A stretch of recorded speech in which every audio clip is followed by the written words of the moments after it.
Muy buenos días, buenas tardes, dependiendo de a qué hora estén viendo este video. Mi nombre es Camilo Enríquez y hoy, en conjunto con Benjamín Muñoz, les hablaremos de la segunda videoayudantía del ciclo de Krebs, precisamente en su regulación y el balance energético del aire. Empecemos.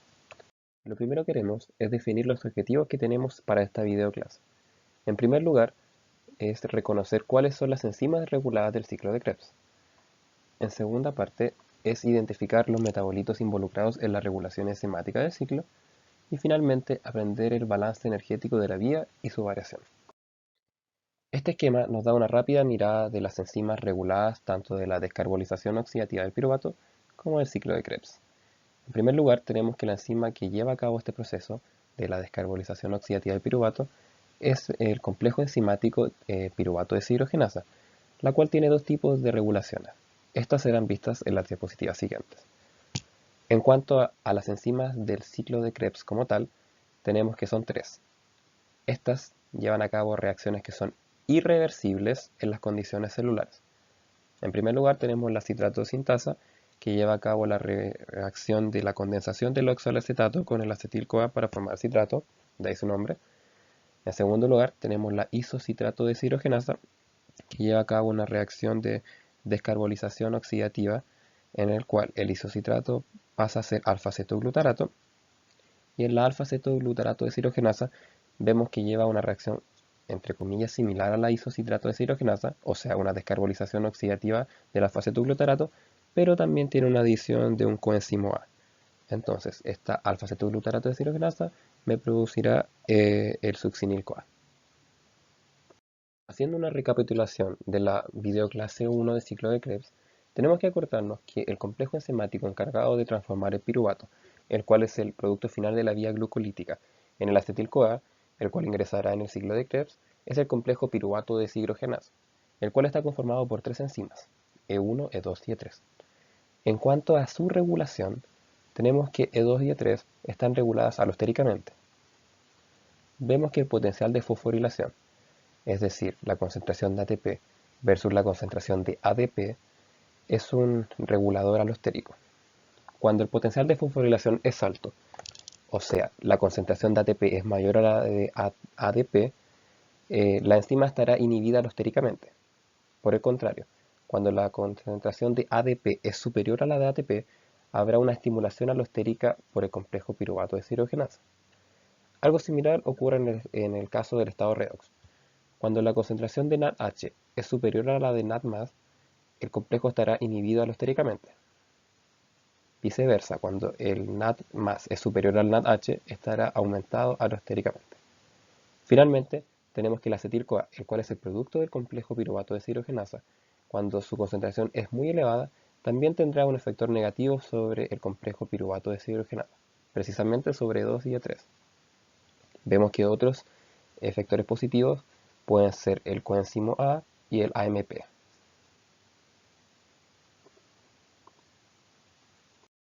Siguiendo con la regulación del complejo piruvato deshidrogenasa, ahora tocará hablar acerca de la regulación a través de la modificación covalente reversible.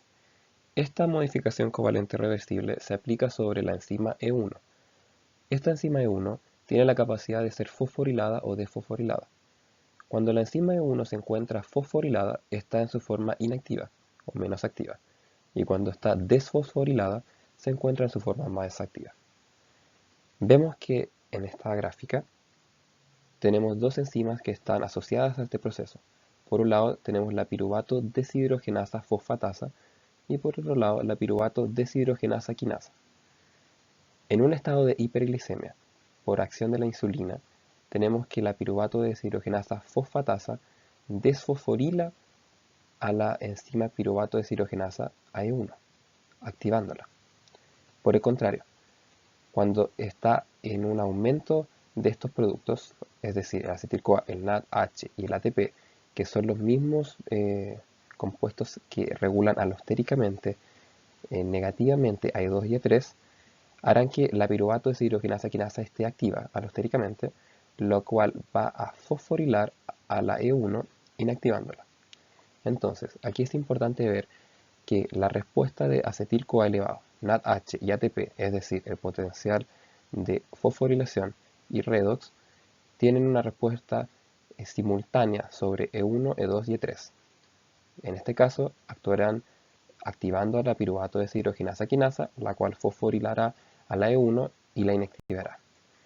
Esta regulación es la más importante que tiene el complejo piruvato deshidrogenasa. En cuanto al ciclo de Krebs, tenemos que las enzimas que catalizan las reacciones irreversibles van a ser tres y corresponden, en primer lugar, a la citrato sintasa, que permite la condensación del acetil-CoA y el oxalacetato para la obtención de citrato, la isocitrato deshidrogenasa, que permite la descarboxilación oxidativa del isocitrato para la formación de alfa-cetoglutarato, y finalmente el complejo del alfa-cetoglutarato deshidrogenasa, que por medio de otra descarboxilación oxidativa nos va a permitir obtener el succinil-CoA.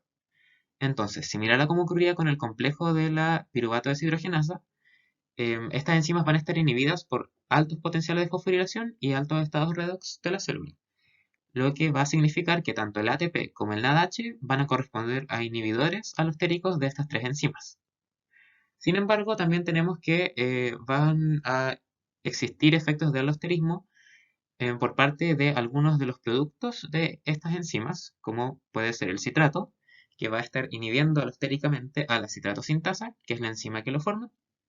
Y también tenemos que el succinil-CoA va a tener efectos negativos sobre la actividad del ciclo, principalmente en el complejo del alfa-cetoglutarato deshidrogenasa, que es también la enzima que lo forma, pero también va a inhibir la actividad de la citrato sintasa. Entonces, tenemos que el ciclo de Krebs, las enzimas van a estar reguladas principalmente por alosterismo, que va a estar siendo inhibido por altos potenciales de fosforilación y altos estados redox, y también algunos de los intermediarios del ciclo van a estar inhibiendo la actividad de las enzimas. Sin embargo, a estas inhibiciones se van a contraponer el efecto de un efector positivo de estas enzimas que va a corresponder al ADP, que va a actuar positivamente en la citrato sintasa y en la isocitrato deshidrogenasa para promover su actividad catalítica. Siendo esto similar a lo que ocurre con el complejo de la piruvato deshidrogenasa, que es inhibido por ATP y NADH, pero también es activado alostéricamente por el AMP. Para finalizar, ahora que conocemos las etapas de la glucólisis, la oxidación del piruvato y el ciclo de Krebs, así como sus distintas regulaciones, podemos ver un balance energético total de la degradación de la glucosa. Eso quiere decir los moles de ATP que vamos a conseguir a partir de un mol de glucosa. Entonces, para esto tenemos que, en primer lugar, la glucólisis nos va a permitir la formación de ATP y NADH, mientras que la oxidación del piruvato nos va a permitir la formación de moléculas de NADH adicionales dentro de la mitocondria, así como el ciclo de Krebs que nos va a permitir la formación de GTP, NADH y FADH2. Entonces, estas moléculas, como el NADH y el FADH2, se van a incorporar posteriormente a la fosforilación oxidativa, proceso que van a ver en detalle más adelante, pero la incorporación de estas moléculas va a permitir la formación de moléculas de ATP que pueden ser utilizadas en los distintos procesos celulares. ¿Qué es lo que pasa? Que como la glucólisis es una reacción que ocurre en el citoplasma, la membrana mitocondrial es impermeable a este NADH que se va a formar en este proceso. Entonces, este NADH no puede entrar directamente a la mitocondria para incorporarse a la fosforilación oxidativa y producir ATP. Por lo que van a existir distintas lanzaderas, que son mecanismos que también van a ver en detalle más adelante, pero que permiten intercambiar este NADH citosólico por otras moléculas a nivel mitocondrial, que puede ocurrir en el caso de la lanzadera de malato aspartato, cuyo mecanismo van a ver más adelante, va a permitir que se intercambie NADH citosólico por NADH mitocondrial, mientras que otro mecanismo alternativo va a ser la lanzadera del glicerol-fosfato, que va a permitir que este NADH sea intercambiado por FADH mitocondrial. Ahora, es importante conocer que cuando estas moléculas se incorporan a la fosforilación oxidativa, van a tener un balance energético diferencial. En el caso del NADH, vamos a conseguir 2,5 moles de ATP por cada mol de NADH y 1,5 moles de ATP por un mol de FADH. Entonces, dependiendo de cuál sea el camino que tome el NADH que se va a formar en la glucólisis para incorporarse en la fosforilación oxidativa, va a cambiar eh, el balance energético total de la degradación de la glucosa, que lo vamos a ver en más detalle en la siguiente tabla. Entonces, la glucólisis, que es un proceso que ocurre en el citosol, nos va a permitir la obtención de dos moléculas de ATP a partir de las fosforilaciones a nivel de sustrato que ocurren en este proceso y 2 moléculas de NADH.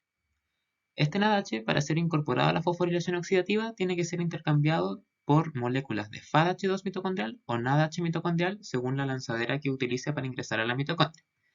Entonces, en cambio de que estas 2 moléculas de NADH sean intercambiadas por 2 moléculas de FADH2, vamos a conseguir 3 moléculas de ATP cuando éstas se incorporen a la fosforilación oxidativa, ya que como vimos la equivalencia es de 1,5 moléculas de ATP obtenidas por cada molécula de FADH que ingrese a la fosforilación oxidativa. Mientras que en caso de que estas 2 moléculas de NADH sean intercambiadas por 2 moléculas de NADH mitocondrial, vamos a obtener 5 moles de ATP, ya que esta equivalencia es mayor y corresponde a 2,5 moléculas de ATP por cada molécula de NADH que se incorpore a la fosforilación oxidativa. Entonces, en la glucólisis vamos a tener por cada molécula de glucosa que ingresa a este proceso, 2 moléculas de ATP a partir de las fosforilaciones a nivel de sustrato, y a estas se les van a sumar 3 o 5 moléculas de ATP que se van a obtener a partir de la fosforilación oxidativa del NADH obtenido según sea intercambiado por FADH2 o NADH a nivel mitocondrial. Posteriormente, en la descarboxilación oxidativa del piruvato, por cada molécula de piruvato que sea incorporada en esta reacción, vamos a obtener una molécula de NADH. Esta molécula de NADH puede incorporarse a la fosforilación oxidativa para obtener 2,5 moléculas de ATP. Y dado que a partir de una molécula de glucosa vamos a obtener 2 moléculas de piruvato, por cada molécula de glucosa vamos a obtener finalmente 5 moléculas de ATP. En cuanto al ciclo de Krebs, por cada acetil-CoA que ingresa al ciclo vamos a obtener un GTP por la fosforilación a nivel sustrato, 3 moléculas de NADH y una molécula de FADH2. Estas 3 moléculas de NADH, cuando se incorporen en la fosforilación oxidativa, van a permitir la obtención de 7,5 moléculas de ATP, mientras que la molécula de FADH2 va a permitir la formación de 1,5 moléculas de ATP. Entonces, como por cada acetil-CoA que ingresa a este ciclo, vamos a obtener finalmente un GTP, que es un equivalente a un ATP, más estos 9 ATP que vamos a conseguir a partir de la fosforilación oxidativa. Tenemos 10 ATP que se van a conseguir por cada acetil-CoA que ingresa al ciclo. Y dado que vamos a conseguir 2 moléculas de acetil-CoA por cada molécula de glucosa, finalmente vamos a obtener 20 moléculas de ATP por molécula de glucosa en el ciclo de Krebs, que sumados a las 5 moléculas de ATP obtenidas por la descarboxilación oxidativa del piruvato y las 5 o 7 moléculas de ATP obtenidas por medio de la glucólisis, tenemos un total, un balance energético total de 30 o 32 moléculas de ATP por cada mol de glucosa que se ha incorporado a la célula y se ha metabolizado por la vía glucolítica y el ciclo de Krebs. Entonces, entendiendo las etapas de la glucólisis, las etapas del ciclo de Krebs, su regulación y finalmente el balance energético de todo este proceso, damos por finalizada esta ayudantía. Muchas gracias por su atención.